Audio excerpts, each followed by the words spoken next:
Dans cette vidéo, je vais vous parler du chakra de la base, du chakra racine, qui est le premier chakra principal et qui est situé au niveau du périnée.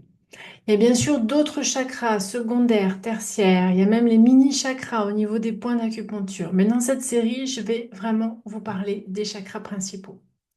Donc si vous me découvrez avec cette vidéo, je suis Elvis Gallet, l'auteur du livre Le secret de vos chakras paru chez Hachette. Et je vous propose sur ma chaîne YouTube une série de vidéos sur ce thème des chakras pour partir à la découverte de vous-même.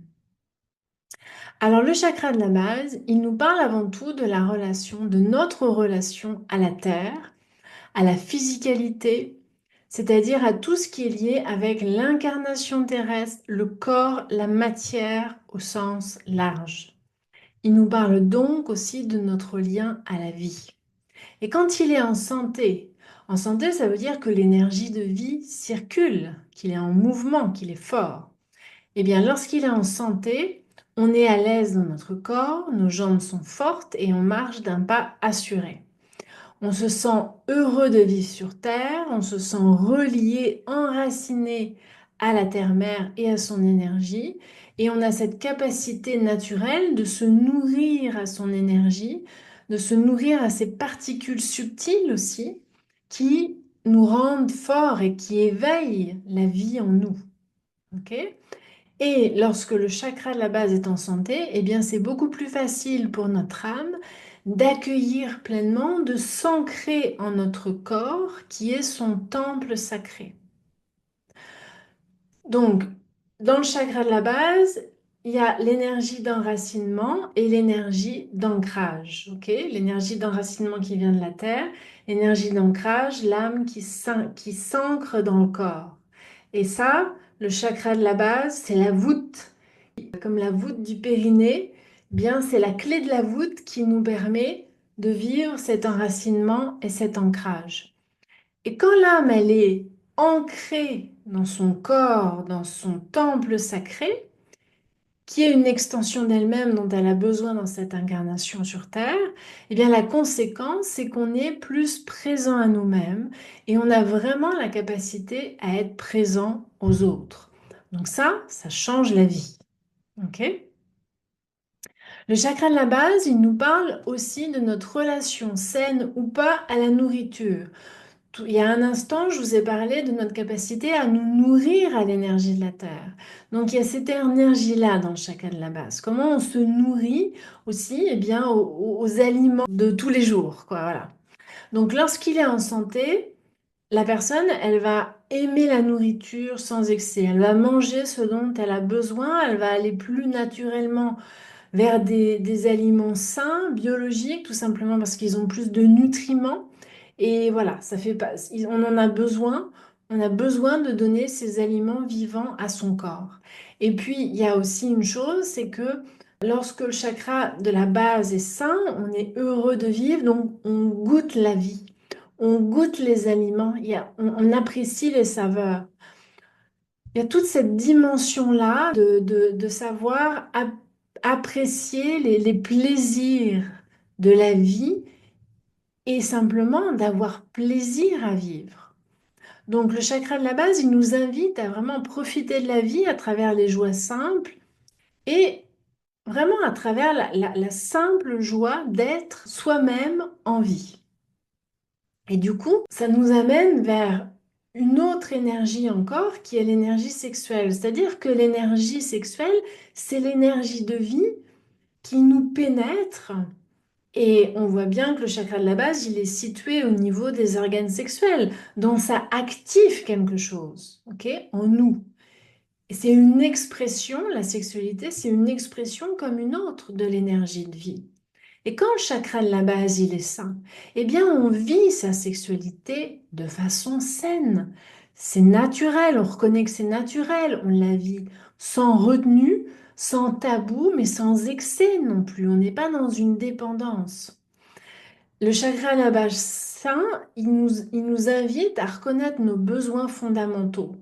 On a des besoins physiques au niveau de notre corps, on a des besoins matériels, on a besoin d'un toit, on a besoin de se sentir en sécurité et on a besoin aussi Le besoin sexuel en fait partie, le besoin d'entrer en relation, de partager cette énergie de vie avec quelqu'un, ça fait partie aussi de nos besoins fondamentaux.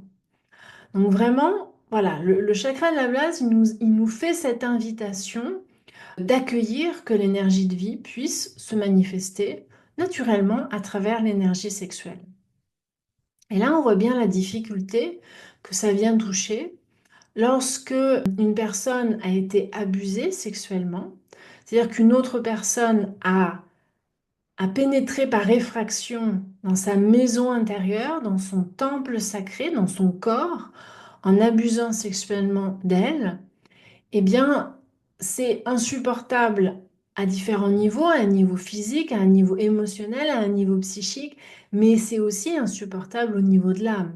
C'est pourquoi l'âme, dans ces moments-là, elle se retire. Elle se retire, c'est pour ça qu'on a comme un phénomène de dissociation que souvent les gens indiquent comme se voir comme s'ils n'étaient pas là. Il y a ce phénomène de dissociation qui se fait. Et du coup, ça va être beaucoup plus difficile pour des personnes qui ont vécu ces phénomènes-là de se sentir de nouveau en sécurité dans leur temple, dans leur corps, d'être à l'aise avec leur corps.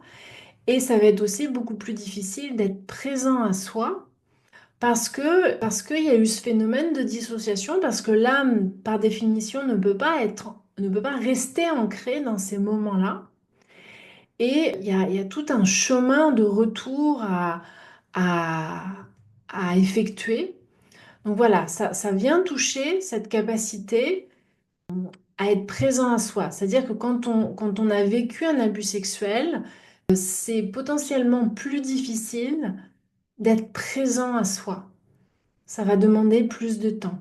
Alors après, ce qu'il faut avoir à l'esprit aussi, c'est que notre civilisation de ces derniers millénaires, quand même, elle est quand même basée sur la conquête de territoire, la conquête de populations, l'asservissement de certaines populations à travers les armes, à travers le viol qui était utilisé comme arme de guerre. C'est toujours le cas, on le voit lorsqu'on étudie le droit de la guerre et voilà, les conventions de Genève, etc., on le sait, ça n'est absolument pas récent, c'est toujours actif dans certains conflits, c'est-à-dire que l'énergie sexuelle est utilisée par certains pour prendre le pouvoir sur l'autre, pour dominer l'autre. Donc ça veut dire quoi? Ça veut dire, comme c'est fondamental, en tout cas, c'est à l'origine de nos sociétés.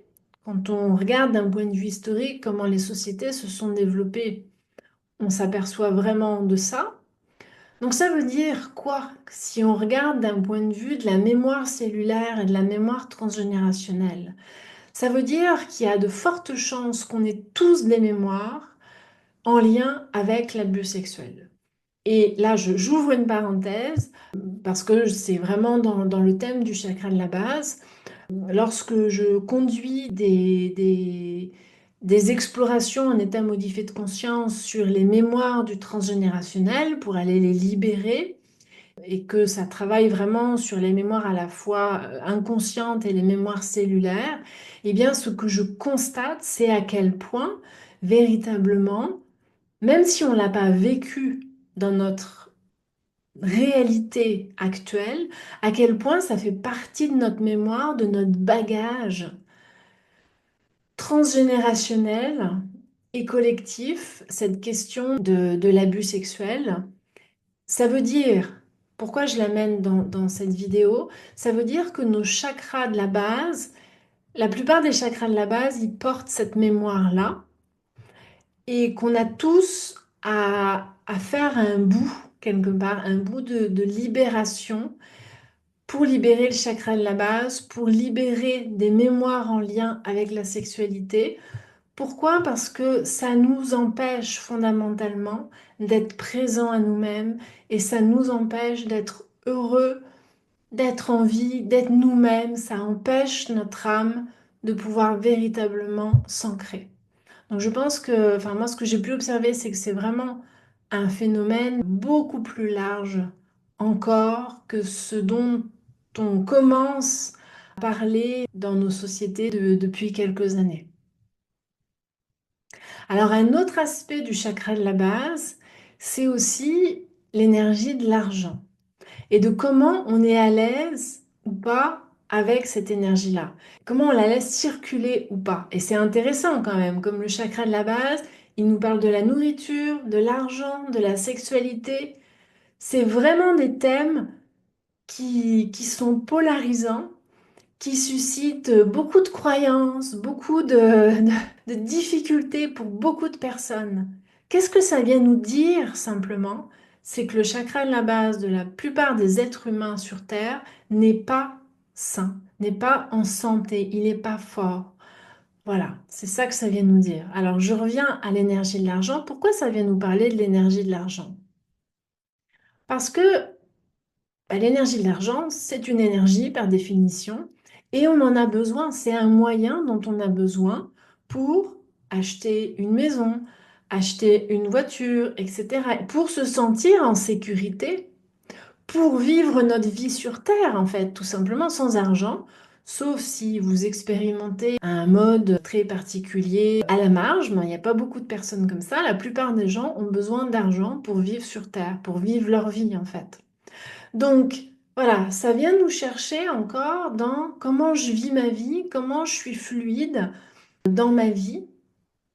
Est-ce que je manifeste du coup cet argent facilement dans la matière? Est-ce que ça arrive de façon fluide à moi? Ou est-ce que j'ai besoin d'amonceler des tas d'or ou des milliers ou des millions sur mon compte pour me sentir en sécurité? Est-ce que je crois que c'est l'argent qui va m'amener la sécurité? Ou est-ce que je suis dans la conscience que la sécurité, je la trouve en moi et que, voilà, je manifeste de l'argent de la façon dont j'ai besoin pour répondre à mes besoins à un moment T? Ça vient, ça vient interroger tout ça, tous ces aspects-là. Ok. Et je passe un petit peu rapidement. On pourrait bien évidemment approfondir chacun de ces aspects. Aussi, le chakra de la base, quand il est fort et fonctionnel, eh bien, il nous amène à être dans notre souveraineté. Je suis souveraine en mon royaume quand mon chakra de la base est fort. Ça veut dire quoi? Ça veut dire que je suis capable de façon autonome et indépendante à subvenir à mes besoins, à satisfaire mes besoins moi-même. J'ai du plaisir à le partager avec quelqu'un, j'ai du plaisir à partager ma vie avec quelqu'un si c'est ce que je souhaite, mais je ne dépends pas de mon conjoint pour subvenir à mes besoins. De même que je ne dépends pas affectivement de mon conjoint, de mes enfants, je m'enracine pas dans l'autre pour me donner un sens à ma vie ou pour me sentir en sécurité parce que je suis enracinée en moi. Donc ça change vraiment la dynamique de vie. Le chakra de la base nous invite véritablement à nous reconnecter au fait que notre sentiment de sécurité intérieure, il dépend de nous et de personne d'autre il dépend pas de notre maison, de l'argent, de la voiture, du conjoint, etc. Il dépend de nous. C'est ce chemin-là qui nous invite à retisser en nous. Et ça va nous inviter à être présents à nous-mêmes. Et la présence à nous-mêmes va aussi alimenter le sentiment de sécurité. Donc on est dans un cercle vertueux. Mais il n'y a rien qui est possible si notre âme, elle n'est pas ancrée. Et si nous, en même temps, on n'est pas enraciné. OK? Donc voilà, le chakra de la base, il nous invite à être dans ce sentiment de sécurité, ça veut dire que on va pas être ballotté non plus par les événements ou par des peurs ou par la peur du lendemain, etc. Parce que on va s'ancrer dans un sentiment de confiance en nous-mêmes et en la vie. Et ça se vit, ça s'expérimente quand notre âme, elle accepte pleinement d'exister dans notre corps incarné. Et c'est pas une décision du mental. Et ça, le fait que l'âme, elle accepte pleinement d'adombrer le corps, Il faut se rendre compte que ça vient nous parler de notre capacité à accueillir notre incarnation ou au contraire à résister à l'incarnation.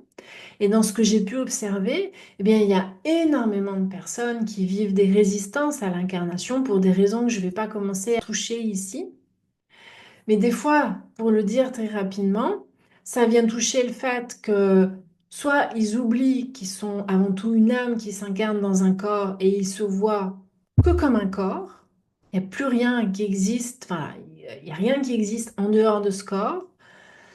Soit qu'ils n'ont pas envie d'être là, en fait, qu'il y a une part d'eux qui n'a pas envie d'être là. Et là, on est vraiment dans la résistance à l'incarnation.